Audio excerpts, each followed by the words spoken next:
Well, good afternoon, folks, and welcome to another rousing edition of How to Use Your SIMSA Membership. I'm Eric Anderson, SIMSA's Executive Director. You'll meet some of the remaining of the staff a little bit in a few minutes here. I am sitting in Treaty 6 territory today, traditional homelands of the Métis people, and it's a great thing we work together, and they're all beneficiaries of the treaties. So today's event is going to be, we're going to talk about a few things.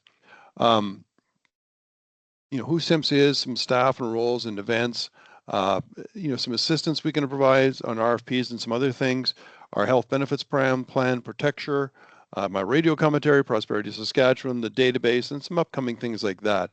If anytime you got a question, open your mic and ask it out loud rather than typing it in, because it's kind of hard to do the presentation and monitor the chat, and sometimes, well, frankly, I just miss things. So it's easier just go ahead and ask away. That'll be great. I also record these sessions so that later we can share them with new members, and we'll send the recording of this event and the deck to you, so you don't need to be doing screen grabs. SIMSA was formed in 2013.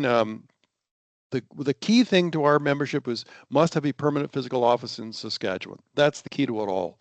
That you had to have some kind of economic commitment to this province, and the 3 permanent full-time employees was just another piece just to kind of get things tied up. Then we've added a one-person loop. If your world headquarters is here, we have the associates, but that's it. And our focus, it's simple. It's always been to help our members sell stuff. If there's only one thing you take away today, it's we help our members sell stuff. And when we say members only, which we get to in a little bit, the members only is the named company on the application form, not the parent company, not the subsidiary or joint venture partners. It's the named company. That becomes critical. I'll show you a bit later. If you see anything from SIMSA and advertising, it's local spending, local impact, 4 times more economic impact from shopping local and buying an out-of-province supplier, all those kinds of things. That's what you see from us. Our membership growth, there it is since the beginning now for 11 years, 2013 to 2024. Pretty much a straight line. The growth rate slowed a bit through COVID, then picked up coming out of it. And so through COVID, we added almost 50% to our membership coming in and out. And I think that's from doing what we do. I'm just going to give you a quick little overview who we are here. There's in July, when we had 355 members, we're now at 363. At that point, there was 34,200 employees in our membership, $17 billion annual sales from the membership from their Saskatchewan operations. There's been a bit of a shift. If those are our membership categories, there are the big blops. There's 1, 2, 3, 4, 5 of them. We used to be more weighted with the green bars when we started out, more weighted towards the smaller ones, and it kind of tapered down, right? Now the blue bars are today, it's kind of leveled out. It's evenly spread across all categories. So the number of larger categories, large member companies are catching up and to everything else. Another thing that we've noticed in our membership is, it's been 80% male and 20% female for years. Now, the Indigenous piece, though, has gone from 11% within our employee base up to 17. So the employee base of Indigenous people in our membership is getting up closer to, representing the provincial, I guess the traditional provincial average, as it were. But the female one hasn't, so we're spending a little more time on that now, trying to get that number up. We're going to keep working on Indigenous, but the female one is coming into goal. One of the things we do is we run a database. I'm going to get to this in a bit, but you're going to notice that BHP's done 64,468 searches on our database to date. That's quite the thing. We're going to get to that, but that's a lot of work. But if there's one thing out of everything that we do, if you take away today, attend to our events. Then the second most important thing is sign up for the database. So they attend the events. Our events connect major buyers. They're built where the major corporations bring 20 to 60 from Nutrien, for example, of their top purchasing people and executives to our members to meet for the day, talk about what they want to buy, how to sell them, what the problems are. Half the time is always set aside for networking and interaction, direct face-to-face. You can have conversations. You can also, though, talk to other buyers and sellers, right, to other suppliers. Some of you sell goods and services that other people need, right? And so there's the event for that. And our events are not about they're built for selling. They're not socializing. We've done one social event since SIMSA began, and that was our 10th anniversary. Other than that, they're selling events. They're generally over in daylight hours at 4 o'clock. They're built for selling. People come to sell. So there's not this awkward transition from how are the wife and kids? Oh, by the way, you want to buy this? We don't have that because the event was built about buying and selling to begin with. Now, that's not to say we're not nice people and don't talk about our wife and kids, but it's just that to say that that's what they're for in the first place was selling. If there's one common theme that's from all our membership, people that have dropped their membership, and Carrie will be able to attest to this, is that they never attended an event. They joined SIMSA, never attended anything, and they said they never got anything out of SIMSA. And I'm like, well, yeah, if you didn't come to any of the events, well, you probably, not probably didn't, but that's a pretty good telltale sign. Our events, what do they look like? So there's the one with Westinghouse a couple of weeks ago. 150, 200 people in a room listening to people from Westinghouse present. The energy forum that we run on our own a little bit with Government of Saskatchewan, they present on what they want to buy and that's Kyle Salko from Federated Co-op there. We go to the BHP event, a little bigger yet, BHP presenting on what they want to buy from us and from our membership. And then we go, well, there's Nutrien, same thing. What do they want to buy? Right? That's what it is. And then meeting with their people at the event. The tables were numbered. You can see the little numbers across those tables. What that is that each Nutrien person sits at a different table, and so they're spread out around the room to talk to. There's a grid at the beginning when you come in. You can find out who you want to talk to, find out where they're sitting, and you can sit with them even, so that at least you get to talk to them, during the little breaks and lunch. And they're built for networking and selling. Okay, so don't forget that. There's another BHP event, right? There's just tables numbered again, right? So go to the events. Another thing is with the membership is the supply chain forum that we run every April, or early April, in partnership with the Saskatchewan Mining Association and the Ministry of Trade and Export Development. That event, our members get first crack at sponsorship and trade show booths. This year, the sponsorship we had a lottery. It was so in demand, we had a lottery, and it was members only in the lottery for that. The trade show booths, we hold back a bunch for our members, and then we opened up to the public. Once it went open to the public, it was sold out in 2 days. 380 trade show booths are now sold out. The sponsorship is completely sold out, and it's going to be a great event. Last year was about 2,000 people there. A third of them were for the mining companies. They were, purchasing people or executives from the mining companies. Phenomenal event for selling. We help our members sell stuff. That's what we do. Okay, there's the quick overview. Board participation, SIMSA. Our association, regular and open members can run for the board. 9 of the seats are set for regular members. That means their world headquarters is in Saskatchewan. 3 are set aside for open members. That means they have a presence here, significant presence here, but their world headquarters may not be here. We did that because, well, a big chunk of our membership is in the open category. And there's a lot of horsepower in that open category, some great people that would love to help out. We thought, well, let's put them to work here. So the first thing we're going to get up to today is staff. I'm Eric Anderson, Executive Director. I'm the Chief Cook and Bottle Washer. That kind of means what it is. It's very generic. I don't get into the weeds too much on a lot of things. We have very capable people that do these things. Now, one of those very capable persons is Carrie Beebe. Carrie is the manager of operations. She handles all the day-to-day stuff. I'll get her there. She is there now. Thank you for coming on, Carrie. I'll do a quick intro. Anything to do with membership, reviews, all that, purchasing of tickets and invoicing, all that stuff, that's her. All the aspects of every event is her. Carrie, how are you? I'm good. Yeah, Eric just said everything that I do. If you guys have any questions about membership, anything, go to invoice, setting up your tickets, anything like that, you just email me or give me a call. I'm the one who answers the phone most of the time. James helps me out do that. But that's it. I just help wherever I'm needed. Eric and I started in 2 weeks apart in 2016, so we know what's happening here. That's for sure. Well, we hope we know what's happening, but Yeah. but that's usually the objective anyway. Yeah. Well, Thanks. thank you, Carrie. Thank you, Carrie. Thank you for popping in. And our next person we're going to hear from is our James Bulmer. He's our manager of member services. So he used to be we called him the industrial concierge at first, because basically he was helping our members with innovation and supply and carbon reduction, things like that. But then we got a little broader, and then the phrase industrial concierge, people were going, what the heck does that mean? So we thought, okay, it's member services. So in addition to carbon reduction and energy efficiency pieces, anything with digital innovations, he's the guy. Special projects, surveys, spending lists, the AI piece that's coming up, education pieces that are coming up, that all lands on James' funding applications. So James, I see James here now. We'll give James to say hi to you for a bit.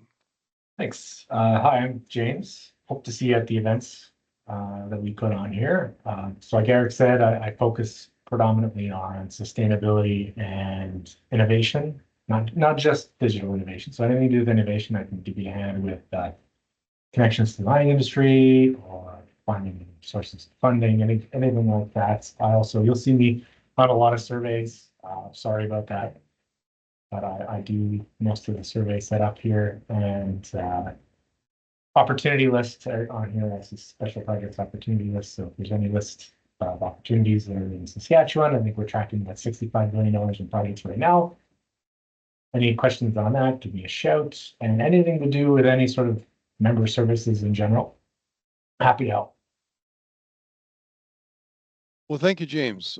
Great to hear from you and see you a bit. And so when you talk with any of these innovation pieces, one of the things we do, for example, with the IMMI, the International Minerals Innovation Institute, is a demo day where the mining companies present, here's the innovations we need, and then our members can go in and present to them and make pitches and such like. James is involved in that a lot.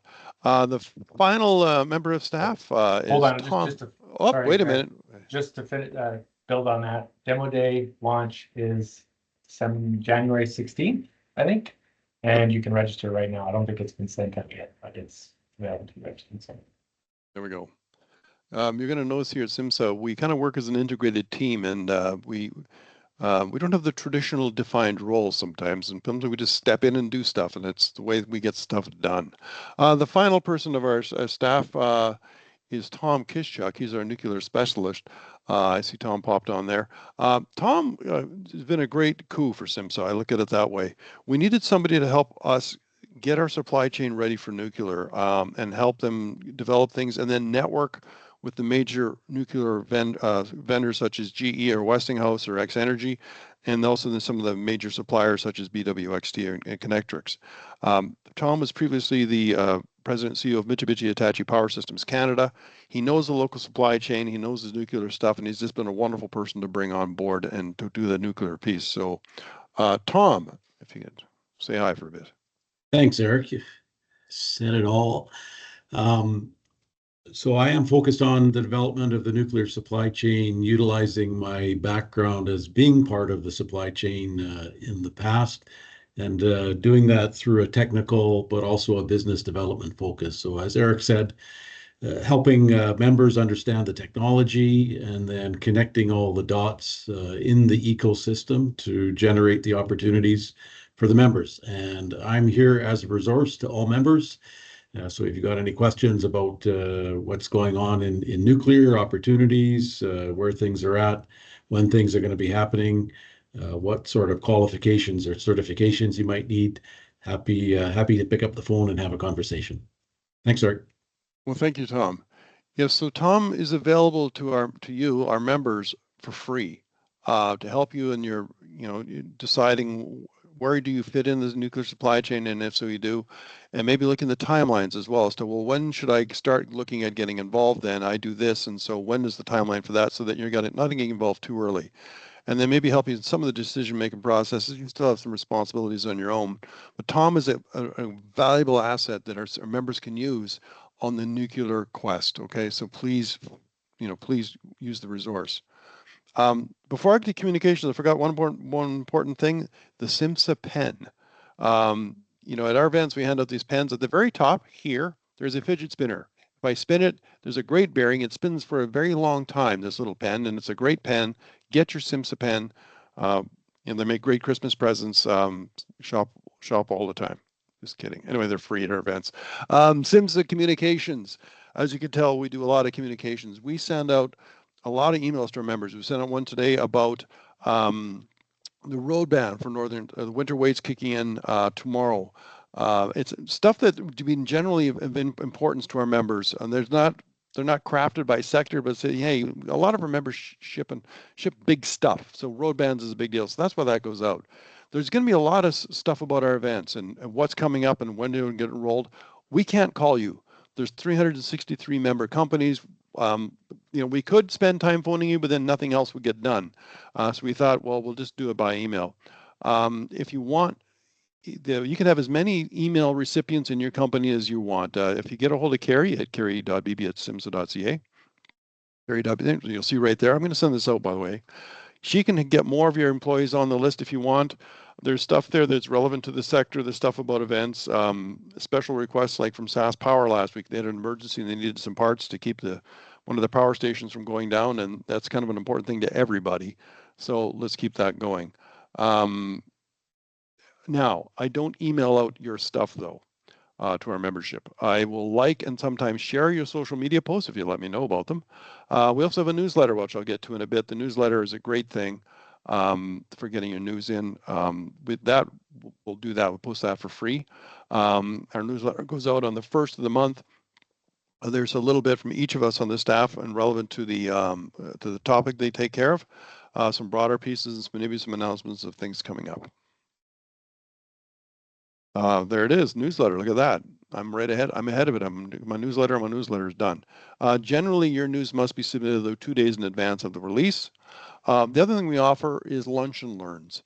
The lunch and learns is kind of a neat way for our members to reach other members. We found that we had a lot of requests, and we do these virtually and not in person to keep the costs down. If we do something in person like this, well, it turns into thousands of dollars really fast. Because not only have you got catering, you've got venue rentals and production and all that. And basically you want to inform people about something. So you want as many people to attend as you can. So we do these virtually. I generally MC them, occasionally not. We promote, so you say you want to do it. It's $1,000 cost. We email our members at least twice about the event coming up. We put it on social media a couple of times. You can invite whoever you want. We don't care. Just bring in people. We'll hit the record button. Then I'll introduce the event. You start and do your presentation. Then we'll moderate the Q&A at the end. And then we shut it all down. Then we send you the recording. We'll put it on our YouTube channel so you can share it out and do whatever you want. We can send you the raw one if you want to edit it a bit. It's up to you. Anyway, it's on our website. They're a great tool for companies to share what they do, especially when they have new products or they're new to the association. Now I'm going to get into the events a bit. Now, I mentioned this earlier. When it says members only, it means members only.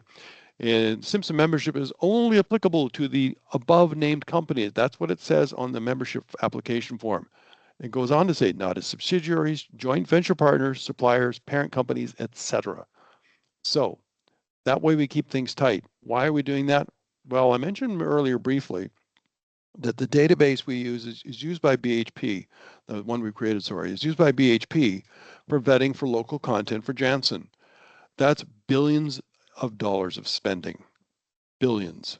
So with that, we got to keep things clean and tight, and who's actually in the province and who's not, and who is a local company and who's not. And that's how we do things. It's when it says members only, that's what the definition is, because we need to vet things. Our events, it's part of why you joined. I mentioned this earlier, showed them earlier with Nutrien or BHP, the Mining Supply Chain Forum, or AGM, the Energy Forum. These are all great events. When you go to buy a ticket, though, one thing you need to know, it's tacked on the bottom there. You do not need to log into your membership to purchase a ticket, even though it asks you to. The only thing you need to log in with SIMSA is the database, okay? It's kind of an interesting quirk to the system, but it's there, and we just do it to keep you awake. SIMSA also does some assistance with RFPs and other issues. Now, if you simply just didn't get granted, didn't receive an RFP or you didn't get awarded a bid or something, there's not much we can help you with there. However, if it was a major breach of their posted protocols or a serious oversight, then we start to maybe start looking at stepping in. For example, on the database, one point early on, and this is kind of a funny story, and it's a tribute to BHP, by the way. One of our member companies didn't receive an RFP for for something that they make in Saskatchewan. It was a major item manufactured in Saskatchewan. The Saskatchewan supplier didn't get the RFP for it. Not good. So I called the EPCM and said, hey, this guy didn't get it. And the answer was, well, sorry, but it's already gone out. There's not much we can do. We can't pull it back. And I said, well, that doesn't really fit with what I heard from BHP. So I phoned BHP and they said, oh, that's very interesting. Give us 5 minutes.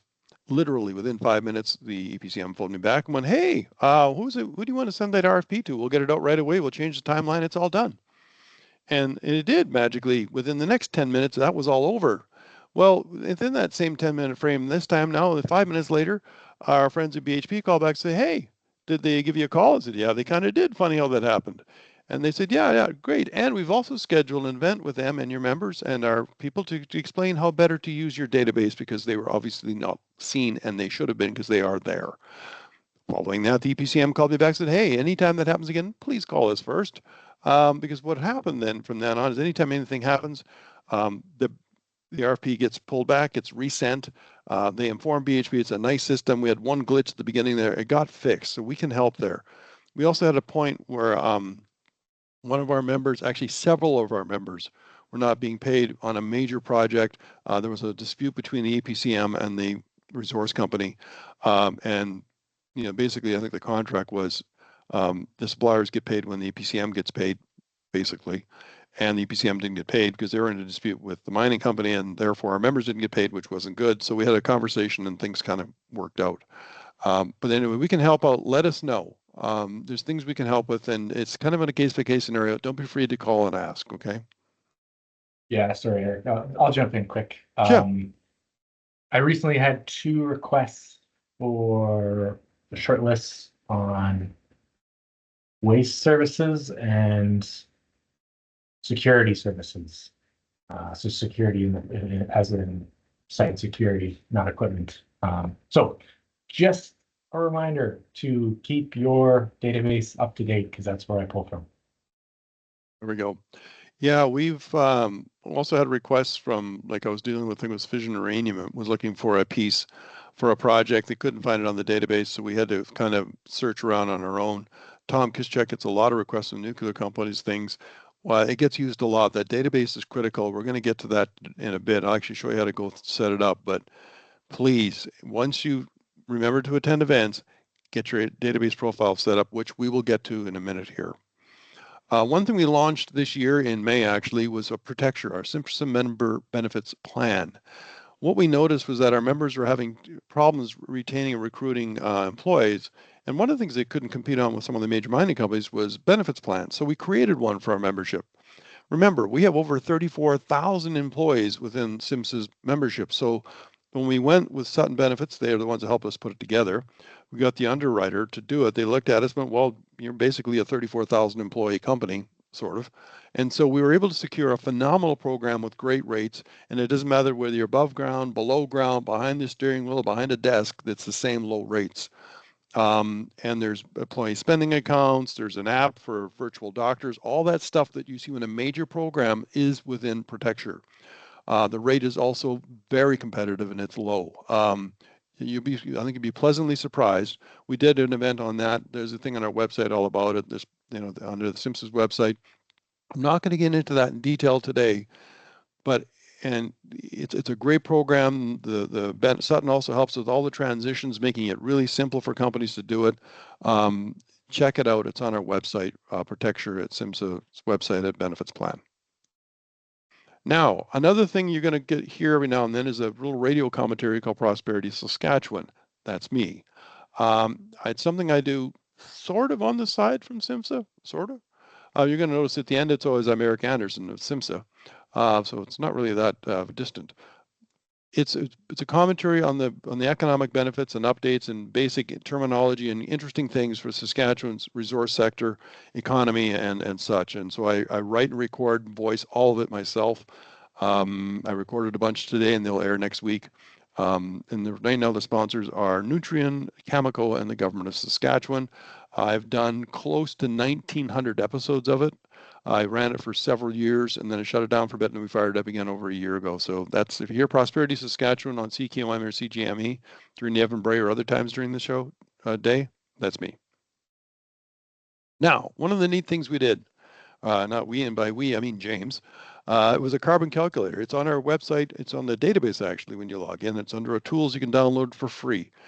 Plug in a couple of key things like your power bill numbers, your stuff from your gas bills, some of the consumables that you use, and you basically get your carbon number, and it's a way to monitor that. Some companies are using them now, some aren't, but you can also change it up and plug it in. It's really a neat tool. It's free and it's there for you. It's basically a couple of Excel worksheets. We did it in consultation with KPMG. They're the ones that built it. And so a lot of help from BHP Chemical, Nutrien, and TC Energy to build this thing out. It's a neat tool, and if you ever need one, it's there and it's free for our members. A couple of new initiatives coming up that are mostly on James is the Education Ecosystem Enhancement, or E3, and adding an AI search feature to our database. I'm going to get to our database coming up here right away. The Education Ecosystem Enhancement thing is we pull together all the people who are developing programs and delivering programming that's kind of on the sideline to the main curriculum, right? Different groups and teachers with certain specific programs that they run, more individual, pull them together with some people from government, people from all the people from resource companies and such like, to pull it together. What do we need to make this bigger and better to get more employees going so that we get more kids? What we figured out was in the K to 6 area, getting involved in STEM and the science, technology, engineering, mathematics kind of stuff young. And then when they get to grade 7, 8, 9, they start choosing classes. Well, we're included in stuff they like to do.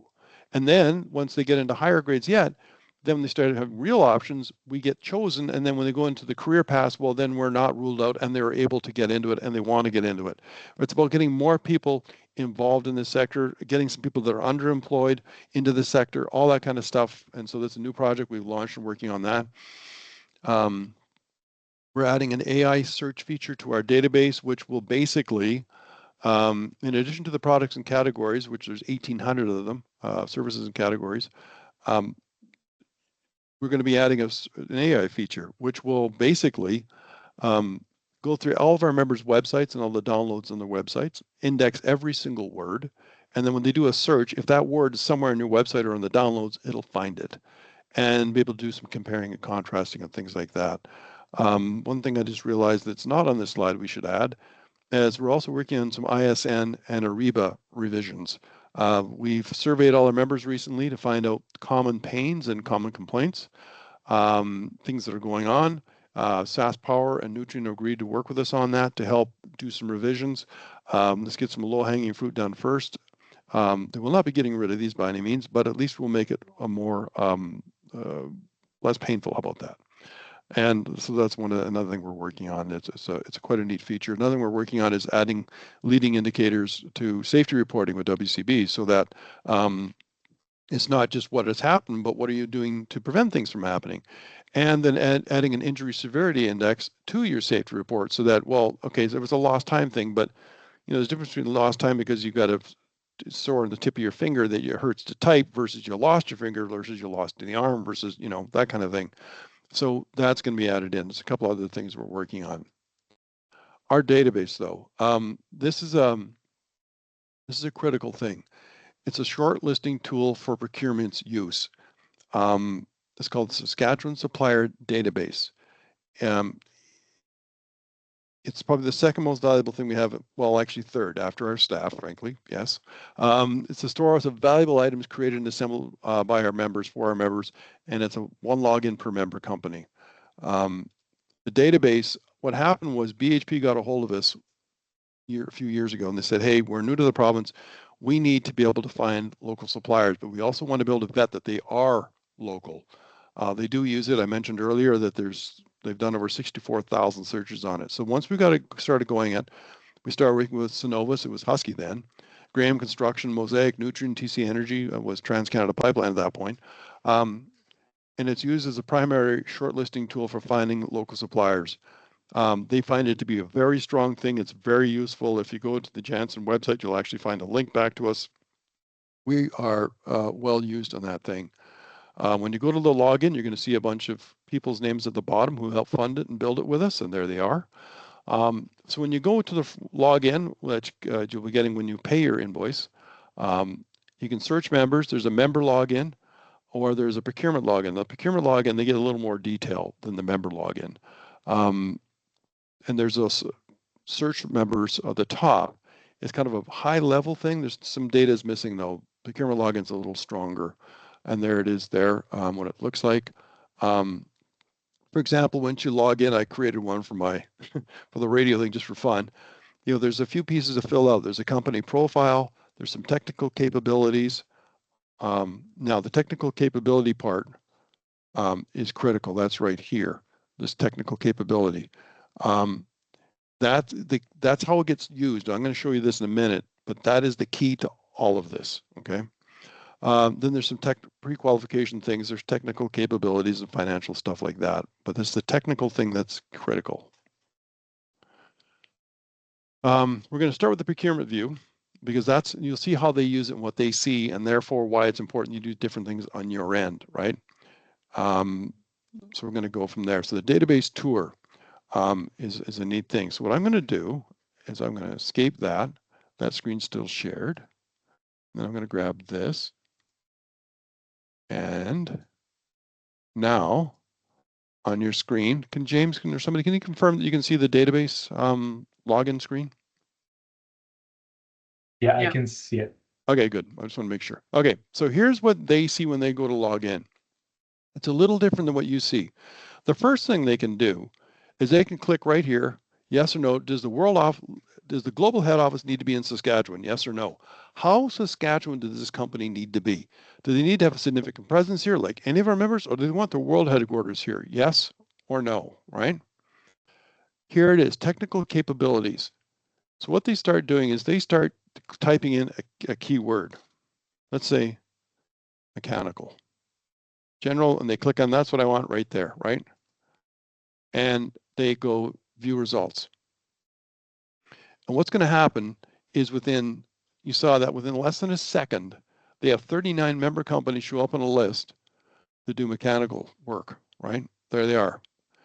And they can view the profile. They click on the profile. There's the full profile. They can see where they are, who the contacts are, their technical capabilities over here, who they're working for, typical companies, the typical size of projects, where they're registered. All that stuff is there, okay? So let's go back.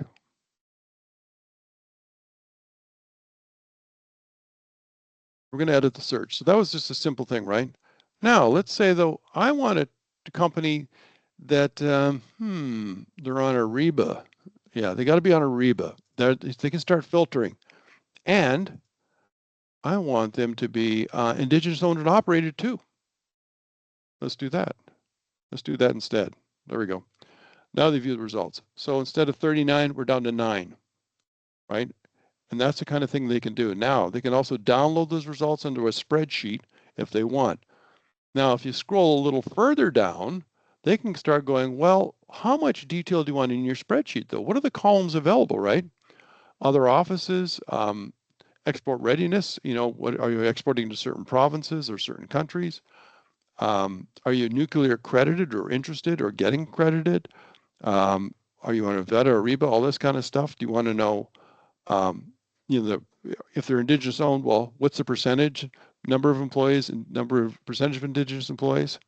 So if we did that kind of information there, and Indigenous owned, we go view results, you get that. And if they click download, they get a spreadsheet that pops up. Hang on here, I'm just popping this up.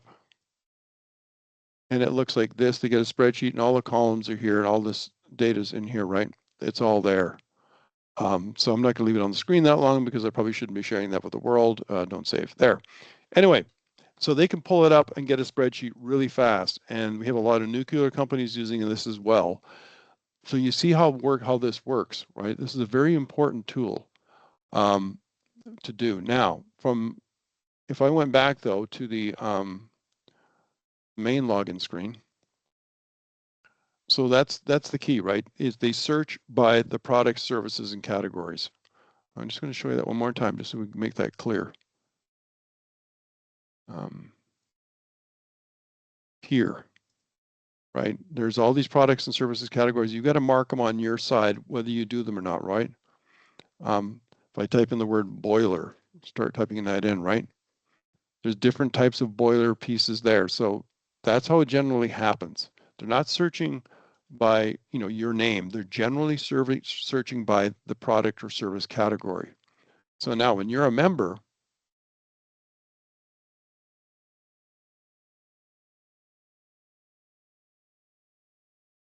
here, so you've got your product, you've got your company profile, you fill it all out, right? This is for my fictitious company about my radio show, right?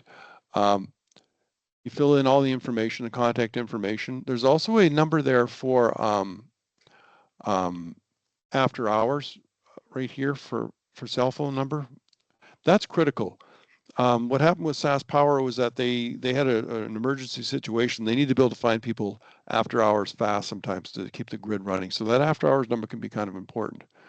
So let's go back. So you fill out, there's the that confirmation, it's the technical capabilities piece here. Basically you start marking over here which products and services you do, okay? So that's important. And then there's the financial, the nuclear piece, and industrial relations. You can mark here, utility of the First Nation or not. I threw in one just to make for search abilities, just for demonstration purposes. So make sure you fill all of that in, okay? So that's the key to the database, is making sure you fill it in that way.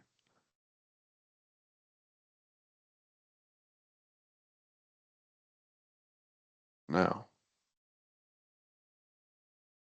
that's what I've got so far for you. Do you have any questions, not more questions, any questions or things stemming from that? We kind of flew through everything, but that's the general view of SIMSA.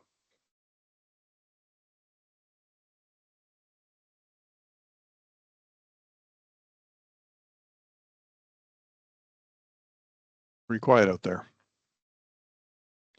One thing we can mention about the database is that there's Yes. only one login per company. So, for example, SIMSA's login, if we had one, would be probably Eric's email. It's usually somebody who would take care of filling out the stuff. We can't have more than one person's login. And login is just your email address.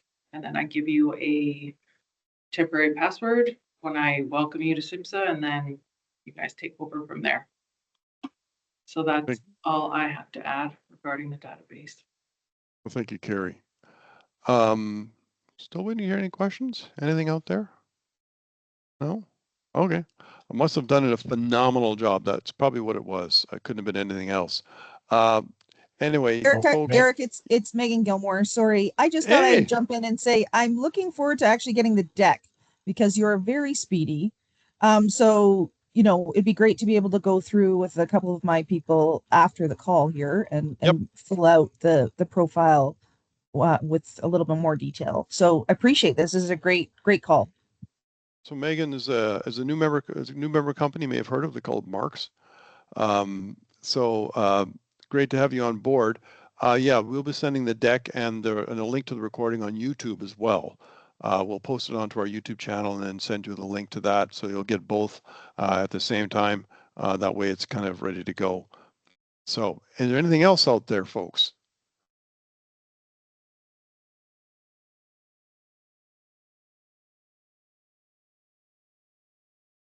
No? Okay. Well, thank you for attending. It's great to have everybody here. And I look forward to, to hearing from you. If you have anything, feel free to call us. We're here. We're here to answer questions and help our members sell stuff. That's what we do at SIMSA. Anyway, have a great afternoon. Have a great Christmas season coming up here next week. Next Friday I'm off for a couple of weeks, so I'm out. Anyway, thank you. Have a great day.